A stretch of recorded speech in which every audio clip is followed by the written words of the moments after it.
F40. Ouais, c'est pas une Ferrari, c'est cette nouvelle BMW série 1. Nom de code en interne, on est parti avec Hugo du côté du Mont Ventoux et d'Avignon et d'Aix-en-Provence pour se faire une idée sur cette nouvelle génération F40, donc de la BMW série 1 qui divise beaucoup. On en reparle de suite. C'est parti.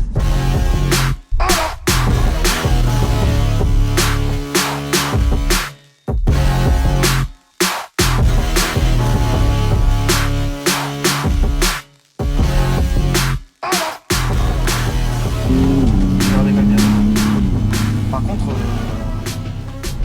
bon, vous l'aurez deviné à mon ton grave, mais il va falloir qu'on parle.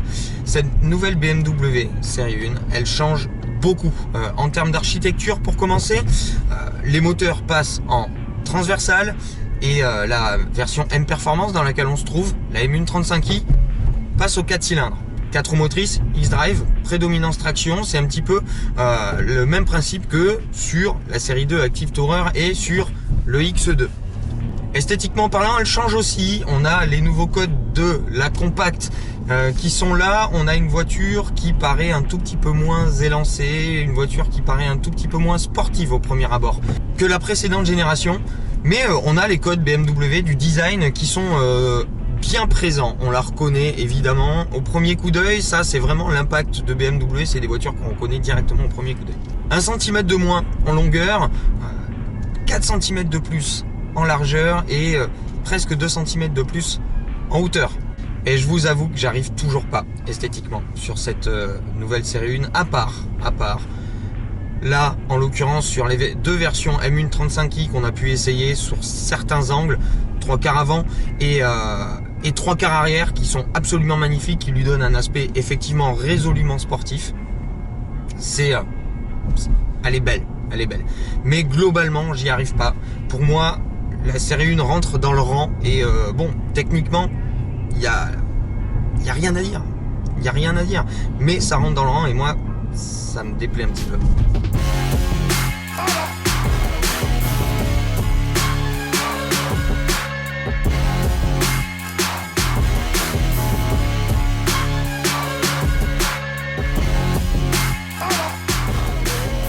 À l'intérieur, en revanche, on a un énorme progrès qui a été fait.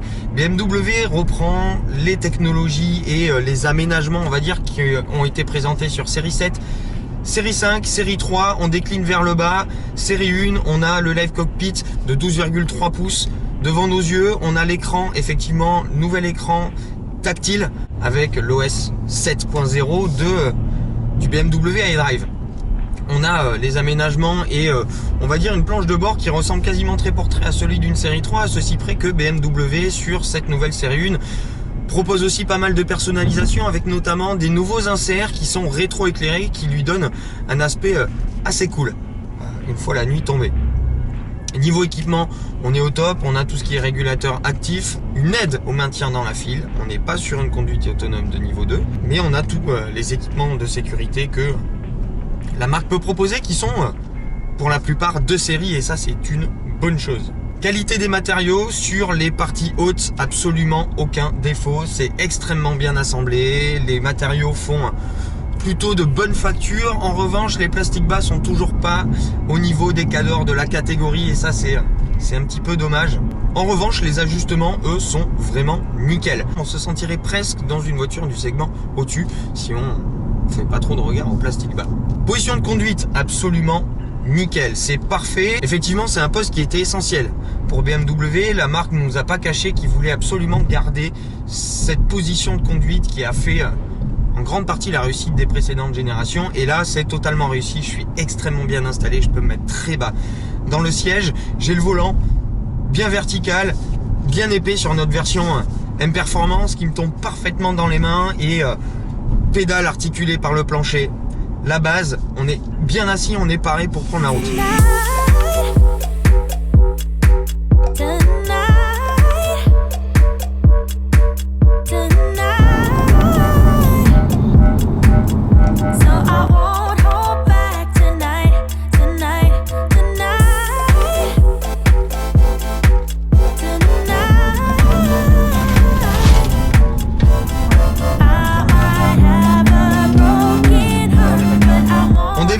cylindres, silencieux. Un petit démarrage même en mode confort, vous avez quelques petites pétarades, mais le moteur manque de sonorité, puis surtout manque de noblesse, ça sonne un petit peu quelconque. Voilà. Vous commencez à rouler, vous vous rendez compte que la voiture est raide. Elle est raide comme une BMW, c'est pas cassant, vous n'allez pas vous casser le dos, même en M Performance. En revanche, effectivement, sur tous les raccords, on sent qu'on est dans une voiture qui est réglée pour le sport. Voilà. En ville, la voiture est plutôt agile, on a une direction qui est très précise et on a le 4 cylindres de notre version M135i qui est extrêmement volontaire. C'est un des points forts de cette voiture, on va en reparler un petit peu plus tard. Régulateur adaptatif, la voiture est plutôt bien insonorisée, même avec les 235/19 qu'on roule depuis hier. À 130 sur l'autoroute, vous avez quelques très légers bruits de vent causés par les rétros, mais il n'y a absolument rien de dérangeant et on est vraiment sur une voiture qui peut réellement enquiller des très longs trajets d'autoroute. Maintenant, et là je prends la tête grave, on en vient aux choses qui fâchent. BMW donc, et ça dérangera les puristes, s'adapte aux contraintes du marché et veut globaliser vraiment sa série 1 et non plus la réserver aux puristes de la marque. Donc cette série 1 passe en architecture transversale pour les moteurs, à la traction, voire au X-Drive. Le X-Drive sur ces générations là seront favorisés. Sur la traction, c'est pas plus de 50% de couple maximum sur l'arrière.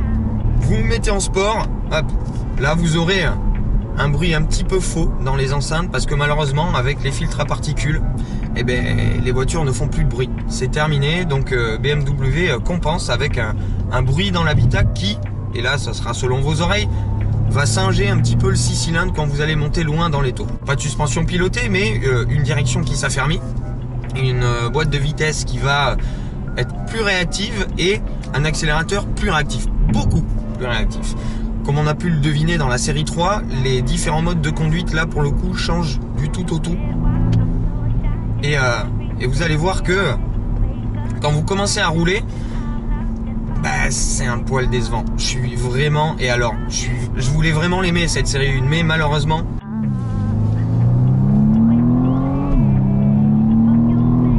voilà. Donc là, vous avez un son un petit peu synthétisé.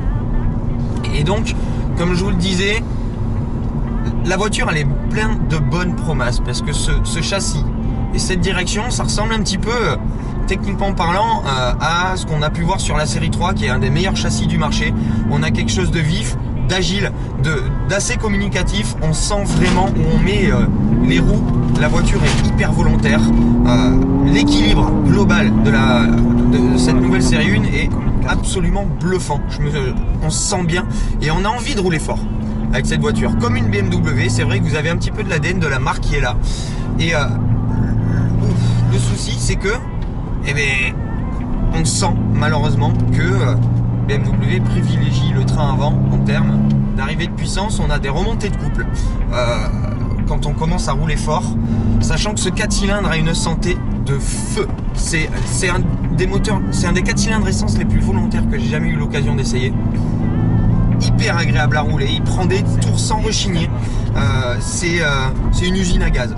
C'est une usine à gaz, 306 chevaux, 450 Nm de couple à 1700 tours minute. Ils sont tous là, ils sont vraiment tous là, croyez-moi. Et c'est hyper agréable. Vous pouvez enrouler à 2000 tours minute et repartir sur le couple. La voiture va relancer, mais alors comme si de rien n'était. Ou vous pouvez tomber un rapport, voire deux, et aller chercher des tours. Et la voiture s'essouffle pas, ça marche extrêmement bien. Le souci c'est que vous allez rentrer la voiture un peu sur les freins et vous allez réaccélérer et là bam, remontée de couple dans le volant. C'est très efficace, mais c'est pas ce qu'il y a de plus engageant, on va dire. Voilà, là le différentiel verrouille, remontée de couple et on sent que la voiture tire de l'avant. Elle tire beaucoup. Et c'est dommage et frustrant parce que ce moteur, les amis, est dingue, ça pousse partout et vous placez la voiture, elle s'inscrit parfaitement, elle est ultra équilibrée et là vous ressortez, remontée de couple, on sent que on sent un renvoi de couple à l'arrière, mais on sent que on aimerait 40% de plus de couple à l'arrière. boîte-aile, écoutez. Elle est hyper rapide. Elle est vraiment hyper rapide. Cette boîte ZF 8 rapports, c'est une boîte auto.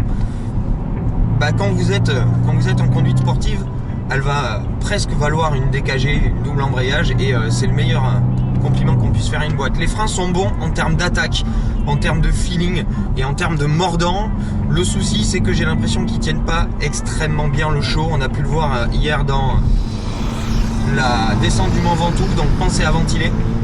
Mais vraiment, moi, ce qui me dérange, c'est quand vous arrivez vraiment dans le train avant, là où avant ça pardonnait un petit peu, là la voiture va tirer vers l'avant. Elle va tirer, elle va sous-virer un petit peu, et sous-virer, c'est un mot qui était banni du vocabulaire BMW depuis toujours, et là il apparaît, et pas de la meilleure des façons. Je suis vraiment désolé. Maintenant, je vais mettre de l'eau dans mon vin, et effectivement je vois que j'ai les pressions des pneus avant qui sont beaucoup plus élevées que ceux des pneus arrière, donc ça rend peut-être un petit peu la voiture sous-vireuse, mais d'après ce que j'ai vu là, elle est excellente, elle est pleine de promesses, elle a peut-être le meilleur châssis de sa catégorie.